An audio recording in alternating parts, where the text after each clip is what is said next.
مرد کیا ہوتا ہے؟ مجھ سے کسی نے سوال کیا۔ مرد تو ایک درندہ ہے، آپ کی کیا رائے ہے؟ وہ لڑکی ہیرا منڈی میں بیٹھ کر مجھ سے سوال کر رہی تھی، میں لاجواب تھا۔ پھر اس کے سر پر ہاتھ رکھا۔ بہن، میں نہیں جانتا تم کس جرم کی سزا کاٹ رہی ہو۔ اس جہنم میں شاید بے گناہ ہو کر سزا پا رہی ہو، لیکن یاد رکھنا، جو حقیقی مرد ہوتا ہے نا، وہ بہت انمول ہوتا ہے۔ مرد تو کبھی کسی عورت کا قاتل ہو ہی نہیں سکتا۔ مرد تو کبھی عورت کو دکھ کا آنسو دے ہی نہیں سکتا۔ باپ ہو تو بیٹی کے لیے جہیز اکٹھا کرتے کرتے بوڑھا ہو جاتا ہے۔ بھائی ہو تو محافظ بن جاتا ہے۔ شوہر ہو تو زندگی بن جاتا ہے۔ مرد ہر حال میں عورت کا ہمدرد ہوتا ہے۔ وہ لڑکی کہنے لگی، فارس، تمہاری باتوں پر میں بہل نہیں سکتی۔ میں نے اس کو ساتھ لیا، ایک ہسپتال پہنچا۔ مجھے کسی دوست سے ملنے جانا تھا، سو میں نے سوچا راستے میں ہسپتال پڑتا ہے، دوست کی عیادت کرتے ہوئے جاتا ہوں۔ ہسپتال پہنچا، وہ لڑکی بھی ساتھ تھی۔ زندگی نے ایک عجیب منظر دیکھا۔ ایک شخص ایک لڑکی کو باہوں میں اٹھائے اس سے کچھ کہہ رہا تھا۔ میں تھوڑا قریب ہوا، پھر کچھ دل فریب باتیں سنائی دینے لگیں۔ آپ کیوں پریشان ہیں؟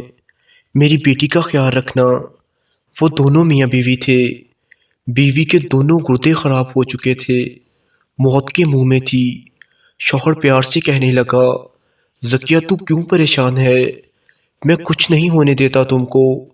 بیوی ہلکا سا مسکرائی، بس کریں عرفان، آپ کیا کریں گے میرے واسطے؟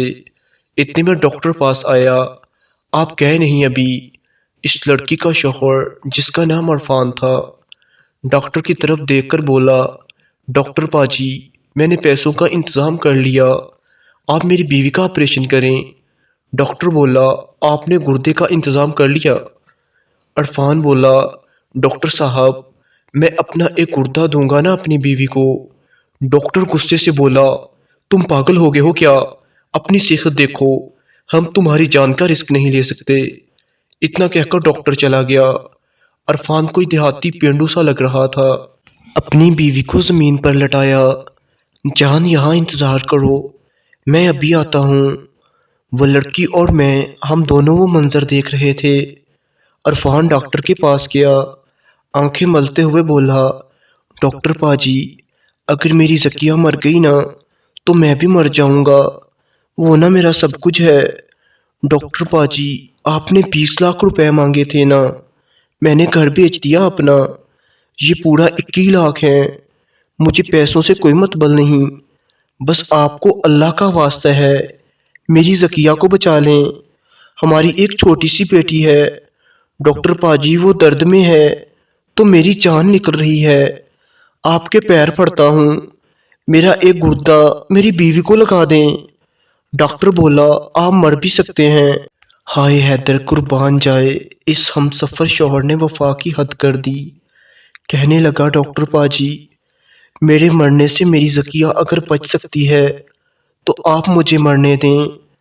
ہائے مرد کی یہ پاکیزہ محبت، یہ وفاداری، یہ محبت، یہ ساتھ، یہ سفر۔ ڈاکٹر پہلے منع کرتا رہا، میں آگے بڑھا، ڈاکٹر کو اپنا تعارف کروایا، آپ ان کا آپریشن کریں، اتنی محبت کو اللہ کچھ نہیں ہونے دے گا۔ ہیرا منڈی والی لڑکی میرے ساتھ تھی۔ ڈاکٹر نے ہاں کی، ٹھیک ہے، آج رات آپریشن کریں گے۔ اپنی بیوی کا سر گود میں رکھا، کبھی ماتھا چوم رہا تھا، کبھی ہاتھ۔ ذکیہ، ڈاکٹر پاجی کہہ رہے ہیں تم بالکل ٹھیک ہو جاؤ گی، دیکھنا پہلے کی طرح ہم پھر 20 روپے والی کلفی کھانے جائیں گے، چاچے اکبر کی ہٹی سے گول گپے بھی لا کر دوں گا، تم کو پہلے جیسی ٹھیک ہو جاؤ گی۔ ذکیہ نے عرفان کا ہاتھ زور سے پکڑا۔ عرفان، آپ کیوں میرے لیے خود کو قربان کر رہے ہیں؟ مجھے مرنے دیں، آپ دوسری شادی کر لینا۔ عرفان نے ذکیہ کی آنکھوں کو چوما، یہ زندگی تو تمہارے ساتھ ہے ذکیہ، تمہارے بنا تو ایک سانس بھی نہ لوں۔ آپریشن کا وقت ہو گیا، میں بھی وہیں موجود تھا، وہ لڑکی بھی ساتھ تھی۔ عرفان اکیلا گارڈن میں کھڑا رو رہا تھا، نہ جانے کس سے کہہ رہا تھا،